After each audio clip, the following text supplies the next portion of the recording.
On a tous cette image en tête, pas vrai?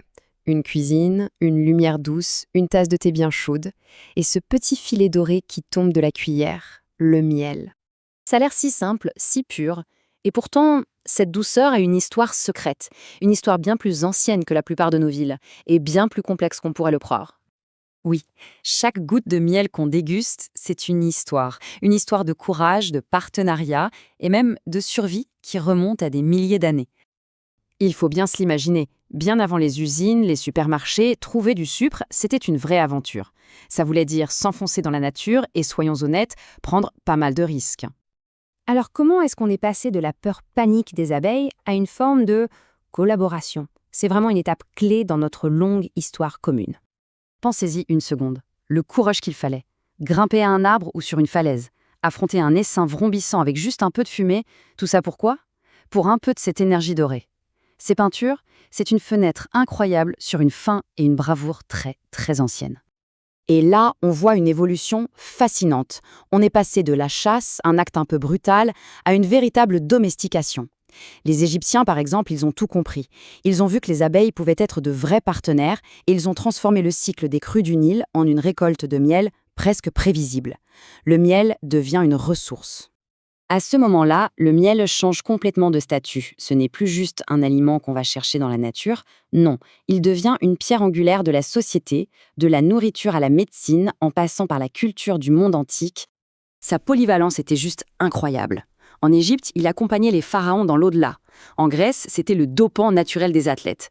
À Rome, il adoucissait des sauces complexes. C'était à la fois un outil de survie, un produit de luxe et un médicament. Tout ça en un.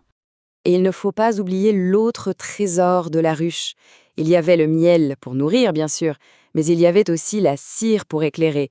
Les bougies en cire d'abeille brûlaient bien plus proprement que les autres graisses, offrant une lumière pure et stable pour les temples et les maisons. Le miel a même donné naissance à l'une des plus anciennes boissons fermentées, l'hydromiel. Dans les climats froids du nord de l'Europe, où les fruits étaient rares en hiver, cette boisson, c'était littéralement un souvenir chaleureux de l'été, parfait pour les longs banquets et les veillées. Mais voilà, toute belle histoire a ses rebondissements. Et pour le miel, un rival de taille est arrivé sur scène. Le sucre. Son arrivée en Europe a absolument tout changé. Le contraste est saisissant, vraiment. Le sucre, au début une épice exotique et rare, est devenu un produit de masse grâce à l'agriculture à grande échelle. Il était beaucoup moins cher et surtout, il avait toujours le même goût, ce qui était plus simple pour la cuisine. Le miel, avec ses saveurs infiniment variées, ne pouvait tout simplement pas rivaliser en termes de quantité et de standardisation. Alors attention, le miel n'a pas disparu. Mais son rôle, lui, a radicalement changé. Il est passé du statut d'édulcorant de tous les jours à celui d'ingrédient de spécialité. Une petite touche de tradition, de terroir, dans un monde de plus en plus dominé par le sucre blanc. Bon, ça, c'était hier. Mais aujourd'hui, où en est-on? Comment cette histoire millénaire continue-t-elle de s'écrire entre innovation et nouvelles menaces? Il y a eu un tournant technologique majeur au XIXe siècle, l'invention des cadres amovibles. Ça peut paraître technique, mais ça a tout changé. On pouvait enfin récolter le miel sans détruire la colonie. C'était le début d'une apiculture beaucoup plus durable et aussi beaucoup plus productive. Et c'est ça qui est fascinant aujourd'hui. Le miel a vraiment un double visage. D'un côté, c'est ce plaisir simple, ce réconfort sur une tartine le matin. Et de l'autre, son existence même est devenue un symbole, un indicateur de la santé de nos écosystèmes. Parce que la situation, elle est devenue compliquée pour les abeilles. Ce n'est pas un seul problème, c'est un vrai cocktail de menaces. Les pesticides, la disparition des fleurs sauvages, les maladies. Et il faut bien comprendre que lorsque les abeilles sont en difficulté, c'est toute notre agriculture qui tremble, car tellement de cultures dépendent d'elles pour la pollinisation. C'est ça toute la magie du miel en fait. Chaque pot, ce n'est pas juste un produit, c'est un paysage liquide. Il capture l'essence d'un lieu, d'une saison, goutte après goutte. Le miel n'a pas un goût, il en a des milliers.